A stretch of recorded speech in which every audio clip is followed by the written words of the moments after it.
Hello, welcome to this video series in which I'm going to show you how to download and install WordPress. For those of you who don't know what WordPress is, it's a free tool or platform that you can use to create almost any type of website you want, whether it be a blog, a mini site with just a sales letter, or a fully interactive website that you can use to impress clients and prospects. And the great thing about WordPress is that it's free.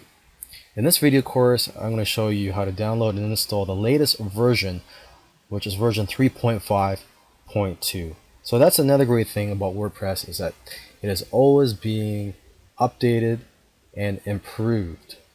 Okay, so with that said, I hope you enjoy this video course, whether you're using WordPress for your business, for your hobby, or for a nonprofit organization.